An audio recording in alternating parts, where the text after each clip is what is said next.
Bonjour tout le monde. Alors, dans cette vidéo, nous allons résoudre un problème de mathématiques. Donc ici, lors d'un concours, on sait que la moyenne est de 10,2. Mais malheureusement, il y a un candidat qui a eu 0 sur 20. Et les organisateurs ont décidé de recalculer la moyenne sans tenir compte de ce candidat-là. C'est-à-dire sans tenir compte du candidat qui a eu 0 sur 20. Et ils ont trouvé une nouvelle moyenne qui est de 10,8. Et la question qu'on nous pose ici, c'est de trouver le nombre de candidats, c'est-à-dire le nombre de personnes qui ont participé à ce concours.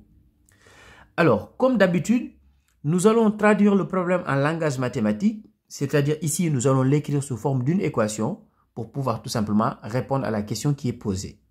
D'abord, nous, ce qu'on veut trouver, c'est le nombre de candidats. Donc, on va appeler X le nombre de candidats total. Donc, X, le nombre de candidats. Alors, vu que ici, on a calculé des moyennes, donc on a calculé une moyenne, on a trouvé la première moyenne 10,2 et on a recalculé une deuxième moyenne et qu'on a trouvé 10,8, nous, ce qu'on va faire, on va appeler S la somme de toutes les notes. Parce que pour pouvoir calculer une moyenne, il faut avoir une idée sur la somme de toutes les notes. Donc ici, nous, on va appeler S la somme de toutes les notes. Parce que pour pouvoir calculer une moyenne simple, on doit faire la somme de toutes les notes divisé par le nombre de notes. C'est-à-dire ici, divisé par le nombre de candidats. Donc S, on va l'appeler la somme de toutes les notes. Donc la somme de toutes les notes. Toutes les notes. Alors maintenant, comment a-t-on obtenu cette moyenne de 10,2? Donc, la première moyenne qu'on a calculée, 10,2, je vais l'appeler M1. Et la deuxième moyenne, 10,8, je vais l'appeler après M2. Donc, comment a-t-on obtenu cette moyenne? On a fait tout simplement la somme de toutes les notes. Donc, la somme de toutes les notes ici que j'ai appelée S. Pour l'instant, on ne connaît pas la valeur exacte de la somme de toutes les notes. D'ailleurs, à la fin de l'exercice, je vais calculer la somme de toutes les notes dans la vérification. Donc ici, S, la somme de toutes les notes, divisé par le nombre de notes. Ici, divisé par le nombre de participants. Et nous, le nombre de participants, on l'a appelé X. Donc ici, divisé par X. Et c'est ça qui nous a permis d'obtenir dans un premier temps 10,2. Donc, je vous rappelle que pour calculer une moyenne simple, on fait la somme de toutes les notes divisée par le nombre de notes. Donc ici, la somme de toutes les notes, on l'a appelée S, donc divisé par le nombre de notes, c'est-à-dire le nombre de participants. Alors maintenant, on va faire la même chose pour la deuxième moyenne. Cette fois-ci, quand on calcule la deuxième moyenne, on ne va pas tenir compte du candidat qui a eu 0. Parce que le candidat qui a eu 0, quand on calcule la deuxième moyenne, on n'a pas tenu compte de ce candidat-là. Donc, la deuxième moyenne, je vais l'appeler M2. Alors, la somme des notes reste la même.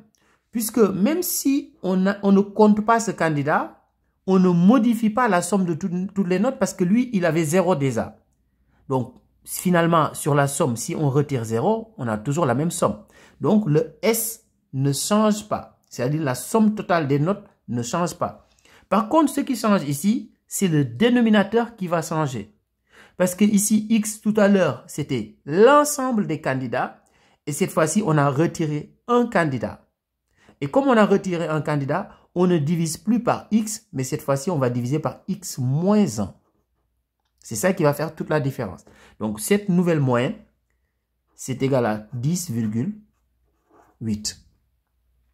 Et ici, c'est exactement la même somme. Le S qui est là, c'est exactement le même que ce S-là. C'est ça qu'on va utiliser pour créer un lien entre les deux, pour construire ici une équation. Après, on va résoudre l'équation pour pouvoir trouver tout simplement X. Donc ici, si on applique l'égalité des produits en croix ici, donc ça veut dire tout simplement que S est égal à 10,2 fois x. Donc 10,2x. Ici, c'est la même chose. Donc, on applique l'égalité des produits en croix. Donc, ce qui veut dire que S est égal à, donc ici, 10,8 facteur de x moins 1. Donc, 10,8 facteur de x moins 1. Ici, il ne faut pas oublier de mettre des parenthèses ici. Parce que nous allons faire une distributivité après. Alors, à partir de là maintenant, comme le S est le même, ça veut dire tout simplement que 10,2x est égal à 10,8 facteur de x moins 1.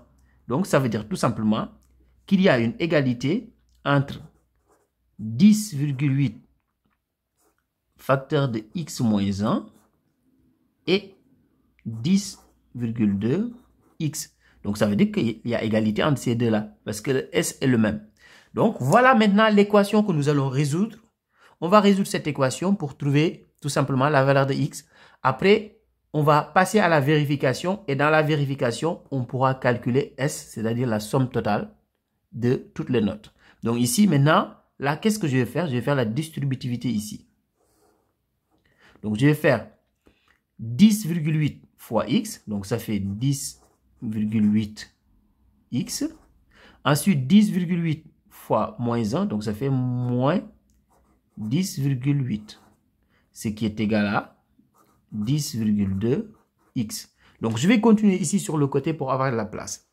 Alors là, pour résoudre l'équation, qu'est-ce que je vais faire? Je vais essayer d'avoir tous les termes en x dans le premier membre et les termes qui n'ont pas de x dans le second membre. Donc ici, c'est comme si, par exemple, ici, je mettais plus 10,8 dans chaque membre. Et ici, je mets moins 10,2x dans chaque membre. Donc, ça donnerait tout simplement 10,8x moins 10,2x est égal à 10,8. Alors, donc ici, on va calculer dans le premier membre ici. Donc, 10,8x moins 10,2x, c'est tout simplement égal à 0,6x. Donc, 0,6x est égal à 10,8, ce qui veut dire tout simplement que x est égal à 10,8 divisé par 0,6. Alors, ici, si on fait les calculs, on va trouver tout simplement que x est égal à 18.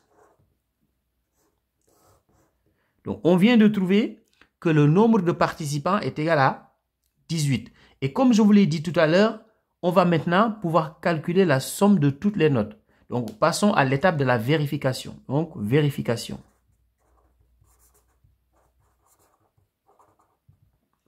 Alors, ici, pour vérifier, maintenant, on va calculer la somme de toutes les notes.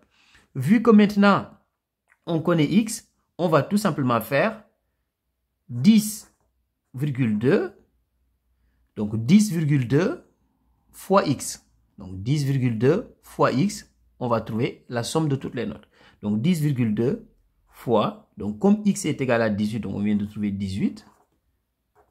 Donc, si on fait les calculs, on voit que la somme des notes est tout simplement égale à 183,6. Et on va faire la même chose maintenant ici. On va faire 10,8, cette fois-ci, fois x moins 1. Et comme x est égal à 18, donc x moins 1 est égal à 17. Donc ici, on fait 10,8 fois 17 pour voir si on trouve la même chose. Donc, si on calcule ça, effectivement, on trouve le même résultat, c'est-à-dire 183,6. Vous voyez, là, on a exactement le même résultat. Donc, à partir de là, on peut conclure en disant tout simplement que le nombre de participants, le nombre de candidats est égal à 18. Donc ici, le nombre de candidats est, le nombre de candidats est 18. Au revoir.